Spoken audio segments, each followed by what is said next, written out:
what are the different options available in 2023 for buying a new or a nearly new used car which is about 4 or 5 years old.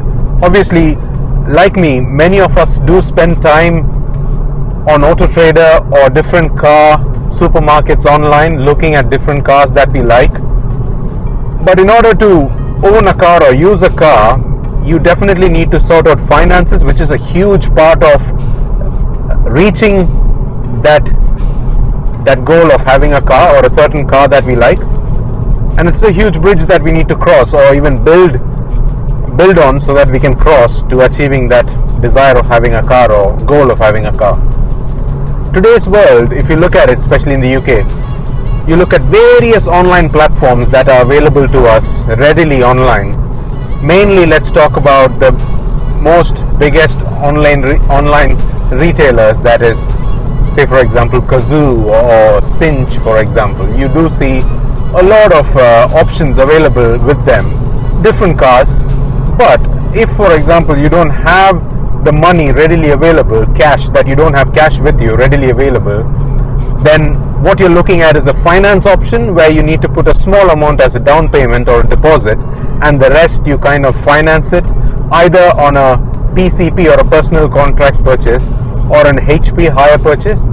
With HP, the monthly payments are usually higher, but at the end of the term you will end up owning the car. However, with the PCP, the advantage is your monthly payments, outgoings are fairly low, but you only pay, at the end of the term, you only would have paid for part of the car and not the full car itself. They usually, at the end of the term, there's a huge balloon payment, which is mapped against a guaranteed future value of the car, what the company, based on statistics, think that in 4 years time, what the finance company or the platform thinks your car would be worth if it is in the right condition and maintained well. Against that, they secure a figure. So if the guaranteed future value is quite high, then mostly your monthly payments go down, because at the end of the 4 years term, usually 48 months it is, or PCP, at the end of the 48 months, if you're looking to buy that car, you need to pay that entire amount, which could be a lot of money, but people usually at that time, they usually get it refinanced and apply a loan and buy the car. Most people, what they do is they return the car, and there usually is a small amount of equity in the car. Use that as a deposit to shift to the next car, right? Why I'm explaining this is the usual process that people go through. But the tricky thing here that we need to understand is, from a layman or user point of view, is every time you go to a dealer, what they ask is, right, what's your budget for the month, right? Straightforward, it's easy. What's your budget, sir? Forget it, what's your budget? Then we feel, I think I can spend £250 a month. That's not bad, it's doable. We go by that, and what that does is, then the dealer goes and takes that figure, they tweak around the figures of deposit and the guaranteed future value, and come with a quote that says, yeah, you know what, we can do it. So you need to put a little more deposit, and that's it.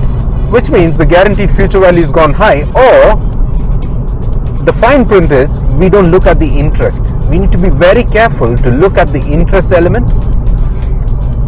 And in this whole journey, when we go to big online retailers for cars and big dealerships and franchisees, they obviously have a panel of lenders with them, and the base rate is usually between 10.9 to 12.9% in 2023, which has gone up crazy. Used to be much lesser. What I would encourage all of us to do is look at every option before you can go to the dealer and finalize it, or before, not just the dealer, sometimes the dealer could be the one giving you the best rate as well. So it's not that the dealer is always bad, sometimes they'll be the ones giving you the best deals. So go where the best deal is, because that interest rate could save you loads of money. The interest rate itself could save you 20-30 pounds per month in your outgoings. That is one thing to be very, very mindful of when we are taking out car finances.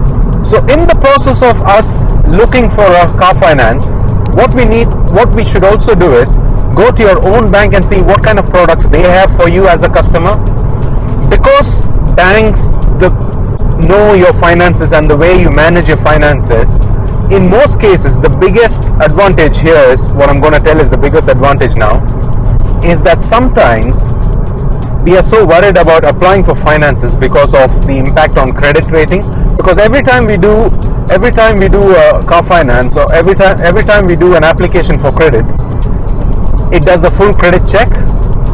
The eligibility part, when you're just doing a simulation for a quote, it doesn't generally do it doesn't leave any credit footprint. However, when you make an application, it does go through your credit file and it leaves a credit footprint. And if we have multiple credit file checks, then that can adversely affect your credit rating. Yeah.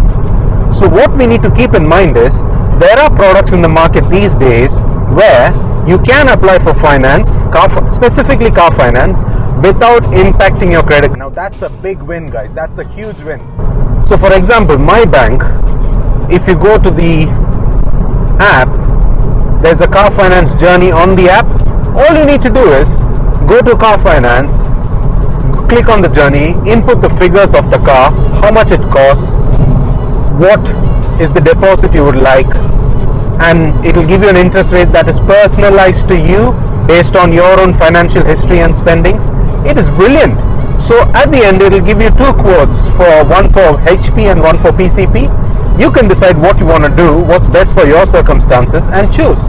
And once you select the option that you want, then you can input the details of the garage from where you want to buy it, or the dealership, and essentially you input what advance you want to pay, and the balance you input the dealership's details, and the bank pays it straight to them, and it's all done. Easy, simple as that. And that is such an advantage in today's world when outside dealerships are offering 10.9, 11.9, 12 up to 12.9% of interest, which is really huge, and it could mean 20-30 pounds a month difference.